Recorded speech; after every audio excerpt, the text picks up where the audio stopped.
what we did to answer your question, step number one. Okay, we took turns in terms of who was going to buy the day-to-days. We wrote down a massive checklist of what was needed for the house and what was not needed, because my income was cut. I lost some jobs, okay, regular income.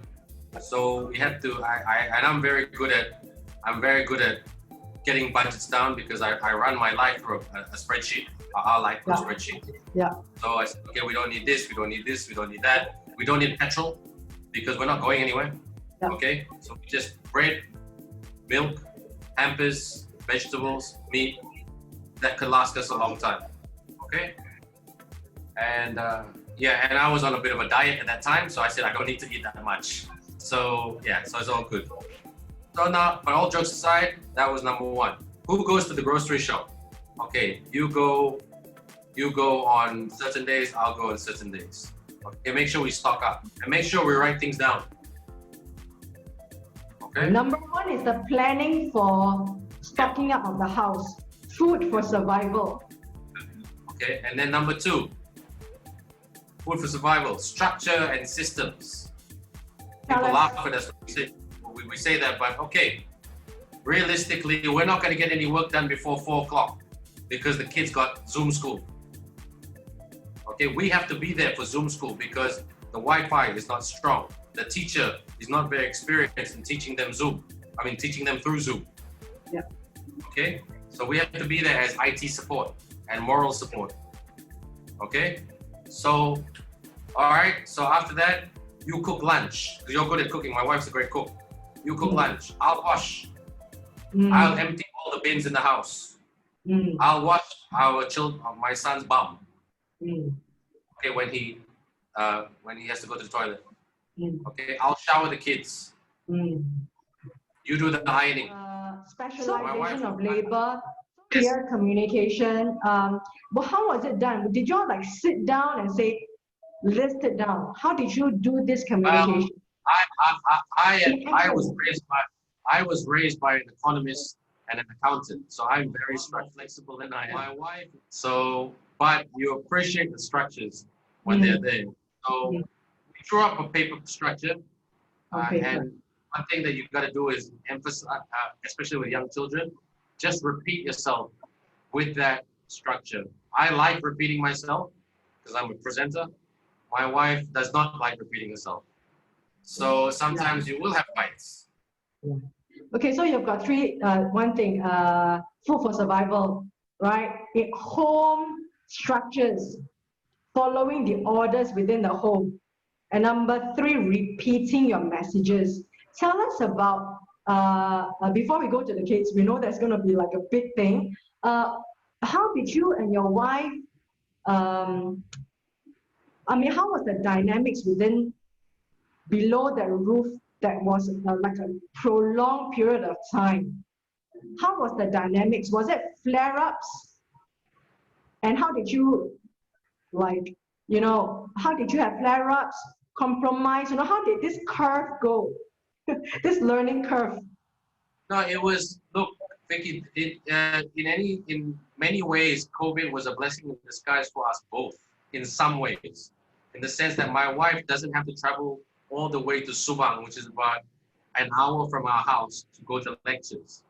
She did it by Zoom. So she saved a lot of train money, petrol money, and makan money. Okay? We didn't have to go into the car. That brought our petrol bill is about 800 ringgit a month for 2 cars. Collectively. Okay? So that, and for me, I freelance a lot. So, and I do events. So I come home at midnight, 1 o'clock, 3 o'clock in the morning. There's no events during MCO. So I got to see a lot of the children. Yeah. And it's great. I get to spend time with them. I get to wash their bum. I get to, stuff that I'm not, I know a lot of people say that my son disgusting washing bums, but it's part of being a parent. And I quite enjoy that. I believe that's a bonding time with you and your children.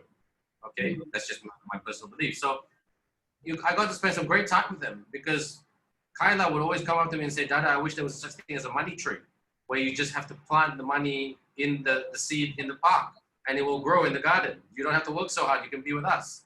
I said, sayang, I wish that was true, but the reality is I have to hustle. So I didn't have to hustle so much, but because we had a bit of savings, so we relied on that savings. There was no income coming in. I mean, a little bit of income coming in. So I did not, I mean, in South Africa, I have a lot of South African colleagues. The South African divorce rate went up 20% for their COVID. Yes. Okay. So that's why to me, if yours is a successful case that brought you guys closer together, you know, I hope that we can give some tips to the people. Was there cases whereby you had to resolve differences? There must have been cases whereby you resolve differences. Yeah, I mean, I'm not, even though it was nice to spend time with the wife and family and the children, I mean, we argue, like every couple, differences of opinion, you know, differences of how things are done, you know, oh, can you do it? I'm a bit tired, or I'm not tired, you know, those kind of things.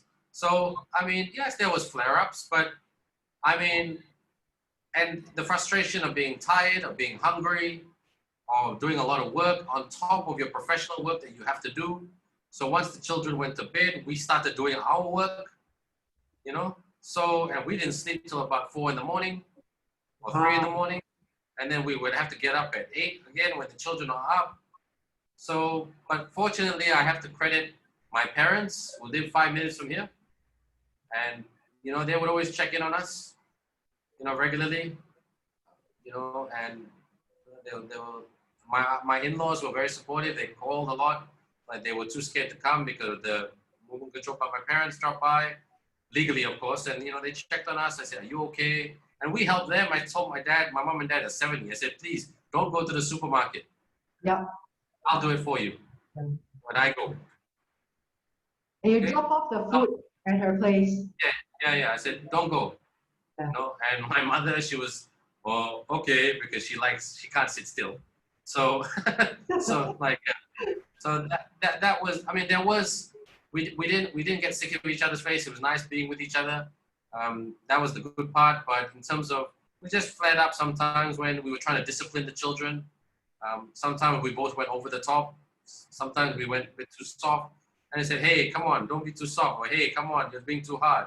Those Okay, kind of can things. you give us specific tips? Like if that, you know, because in the past, if you do have flare-ups, right? I mean, all of us do. We will like leave the house. But now is if there are flare-ups, you can't leave the house. You can't say, okay, I'm coming back at 5 o'clock, I'm going to go to work. And then when I come back, things are dissipated normally. But because it's in such a confined space, no matter how big the house is, how did she deal with it and how you deal with it? And what's your advice to people? In terms of, sorry, Vicky, so the advice in terms of dealing with couples or? Couples, yeah. Well, Vicky, do you speak Mandarin? Yes, I do. Okay, so correct me if I'm wrong, the way to say sorry in Mandarin is 对不起, right? Yeah. So the way to say sorry in Spanish is lo siento. The way to say sorry in Malay is minta maaf. Yeah. The way to say sorry in English is sorry. Yeah. The way to say sorry in Malaysian is sorry no lorry. So basically, just say sorry. I have no problem saying sorry. If I make a mistake, I'll admit to it. But sorry seems to be the hardest word in certain cultures. Yeah. So I just said, look, I mean, we fought. And there was one time when my son said, hey guys, don't fight. And that's like, and I just looked at her and I said, and she looked at me and said, we're both being stupid and childish. Yeah. We gave each other a hug and a kiss, said sorry and moved on. Fantastic. I think your children are raised well because they did the intervention. They're good. I mean, they did a very good. They did it. Their grandparents are firm believer in manners. Yeah. So can we move? Yeah. Let's move on to. There's so much we can talk about in various aspects. One day I'm going to ask your wife, what's her response to Please. this? Dealing with children, you know, they got so much energy. They got so much pent-up energy, and I always post this to my friends with children, you know, because I'm married but I don't have children by choice. But, you know, it's like, I always like wonder how do you guys deal with it when children, they have so much energy and parents got to keep up with it and they're in such a confined space. Does it drive the kids crazy and does it drive the parents crazy? No, I mean yes and no, depending tell us. on what type of, it boils down to the type of person that you are. Yeah. Okay, and I'm a huge lover of sports. Mm-hmm. I love to exercise. I believe human movement, or the practice of daily human movement, makes us better people. Yeah. In terms of, you know, metaphors and, Yeah. you know, the parallels of sport, teaching you the parallel of life, and team sports are the ultimate life educators. So what I did with the children, and we were quite lucky because we have a bit of space. We live in a house, so I mean outside. Your garden and So I have a basketball in one hand, and I had a rugby ball in one hand. So we would run like a relay. Okay, so you became sports teacher. So so do you have a schedule for them to like release this pent up energy? We did that at about 6 o'clock to 7 o'clock, where it wasn't so hot. Yeah. At 7 o'clock, we come in, we would shower together, you know, we bathe each other, as we'd say in Malaysia. Then that was a nice bonding session in itself. And then after that, we'd have dinner together. So were your kids at some point like fed up, you know? And because we are human, we're kind of like, okay, I'm really sick of this, I'm fed up, I'm going to scream, I want to run out of the house. Is there a point whereby the kids were like kind of rebelling against these kind of instructions? Kyla just wanted to go back to school. She loves school. She's a learning person. So she just wants to go back to social community contact. Yeah, she just loves learning. She loves classroom. She loves the teachers. I mean, I mean, if you want one person who's a real good example of lifelong learning in a young person, then she's the great example. I'm not saying that because she's my daughter, you know, and that's good, you know. So, but my son, on the other hand, he's a boy. All he wants to do is play with his iPad, and I really want to throw the iPad out of the house. So, because I believe, I'm not saying this because I'm in my 40s, I really believe in this way, the iPad is disruptive. Okay. Yeah. And you need the old school values of going on your BMX bike and falling off your bike. Yeah. So how did they react when it comes to this point of like the tipping point? Is there a point where they kind of like they tip? They just, Kyla kept singing that song. And one thing that I would try to emphasize to the children, or we would emphasize to the children, is just let's be positive. How old are they? Can you tell me how old they are to the audience? Kyla will be 8 in March next year, and Kyle will be 4 next month. I can introduce you to them in a minute if you want. They're young. How do they understand?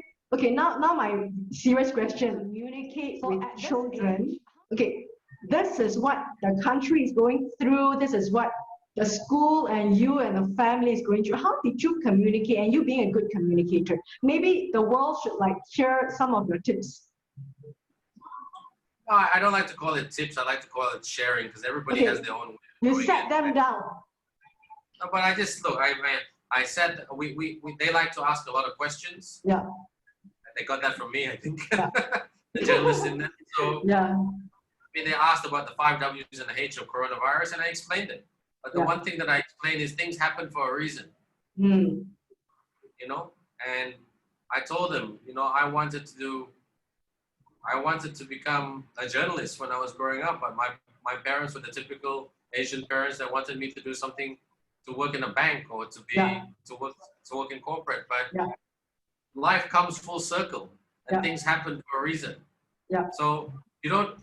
Life is. I kept saying life is unfair. But you control the controllables.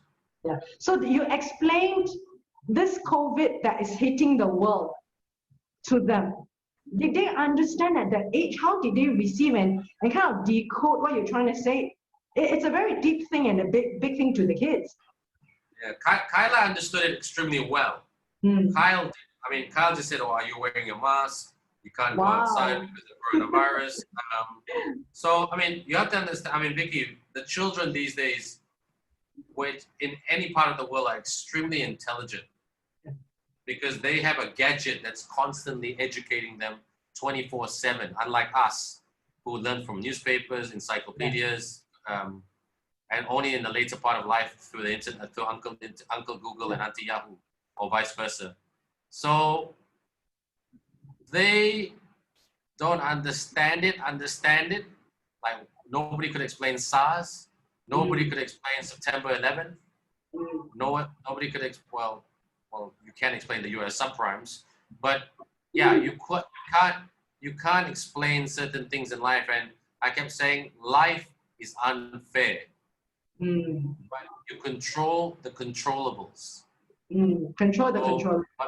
So what can you control? I can control wearing a mask. I can control us staying at home. I can't control how much income I will make. That one took some time in terms of being creative. That's a different story for another day. But yeah, just getting that message across. Keep those messages short. Don't keep it convoluted. Don't keep it big words. Say everything in one sentence. Say everything in one sentence. Yeah. Keep it short. Yeah. And for yourself, like these kids, right? I mean, I think these kids are fortunate also for you. You know, they seem to be able to like take in the message and respect their parents, and they seem to be like really good kids. You know, and also because you have brought them up, that way. You brought them up that way. Is there some point in the point in your time you or your wife kind of felt fearful that the situation, it's kind of scary, did you feel fearful for your kids? Did it set into your mind? Yeah, no, I got some anxieties. Yeah. I've been depressed before. A long time ago, I got into a major accident and I was depressed. I had to see someone. That's another story for another day. Yeah. But I have had experience with depression. So I kind of knew I had some experience. That was great experience handling that. Yeah. So, I couldn't sleep at night. Yeah. Yeah. And you and your wife, if you had such feelings, did you all communicate? And how did you communicate and kind of reconcile the feelings with the feelings? Yeah, no, I would go because we sleep in, because the way our house is structured, and Kyla needs to go to sleep earlier compared to Kyle. We sleep in separate rooms. Why? Why? Because like I gotta put Kyle will distract Kyla. So they have their own separate rooms anyway. Yeah. So I would lie down with them until one of them falls asleep. Okay. And then move around a bit. Sometimes I fall asleep on the couch watching TV. So there were times when I couldn't sleep, and she couldn't sleep. She's a bit of a night owl as well. So I would just go down, lie down next to her and say, I've got anxieties. Scared. Yeah. She goes, why are you scared? I said, there's not enough money coming in. Yeah. And then she said to me, do you want me to stop studying? I said, do not ever think that is an option. I have worked we both have worked way too hard for you to quit. Yeah. And I think you have actually explained this event because you guys go through this journey, and this journey just hit when you were so unprepared for the world, because you guys go through this challenge in many aspects, financially, uncertainties, fears, watching the numbers and fear of the kids. You and your wife actually draw yourself spiritually and soulfully closer. Can I say that? Which couldn't have happened if this phenomenon did not happen. Because that connection was from the soul. Can I say that? To a certain degree, Vicky, because one thing that couples don't do very well, they Yeah. are guilty also. Yeah. And statistics has shown this not just in Malaysia, but universally, couples call it a day, especially the younger couples, Yeah. because of a massive, massive breakdown in communication. Yeah. Yeah. And just to give it more context without going to over time, in the sense that I am very blunt in the sense that I say what I mean what I say. I don't sugarcoat, which is that's why I have a lot of my friends are that type of people. You know, you ask me, you don't know me. You ask me, Ben, can you come on? Yes. I've got nothing to hide, you know? So, but other people will probably put you through a whole rigmarole. Who is Vicky Esther? You know, I ask you all 20 questions, do a security check, whatever, you know? But that's other people, and I respect that. Yeah. But I'm very open. But the culture of Malaysia and Singapore and Asia and whatever is that people will never tell you a direct answer because they don't want to offend you. They don't want you to lose face. But I always tell people, you will lose my respect if you're not being honest with me. So I think what our culture needs to do, in my personal opinion, is that we need to get over that. Everybody's an intelligent person. Everybody's a learned person to a certain degree. Everybody has a brain. Use that brain to have those difficult conversations. Difficult conversations. Yeah, it's not about, you know, being a Six Sigma leader or whatever. It's just, look, have those tough conversations. So my wife, because she's been raised in her family's quite, you know, they're very respectful, you know, that they won't tell you straight. And it takes me sometimes quite a while to figure out, are they happy? Are they not happy? You know, whatever, you know, so like, but I just said, look, I said, I feel please, you. don't waste time. Yeah. Okay? Yeah. Just, if you're not happy with me, tell it to my face. Or you can't take it. I said, but I eventually will. Yeah, it's just like a shortcut on your desktop. And I like the point whereby your highlight of your conversation is have those difficult conversations and don't run about or go around. Just go to the point and go to the heart of the matter. And I like that. You know, this is really the highlight of it. So I want to find out from you like the final conversation that we have. Kyla, right? The final, the final conclusion or summary. You and your wife, to me, has emerged so much stronger. Not just you know, stronger as in on that deep level, soul level. Am I right to say that? Could you describe? Yeah, no. I mean, as a woman, that means a lot to me, that if you go into soul level, that has this pandemic given you that opportunity, and that soul level, describe it in the last few bit for the audience. How is it like, you know, like, okay, I've gone to that soul level with my wife? Yeah, no, I mean, that's a very good question, a very good summarization. Well done. I mean, couples, teams, especially couples, and these are the things that people don't want to talk about. Yeah. And Instagram and social media is a shield away from all this. When you look at someone's social media, you think life is hunky-dory, but it's not. So more often than not. Yeah. So let's, I mean, run away from the Instagrams and the facades and just keep it honest. I mean, keep it real is a cliche. I don't want to say the cliches, but just keep it honest. You know, let's have the conversations. You know, I mean, my wife sometimes thinks I'm very sensitive. Yeah, I'm a TV presenter. I am sensitive. But I'm a firm believer in facts and communication. So if you tell me factually that I got it wrong, I'll put all my hands up and say, I'm sorry. So, okay, thank you so much.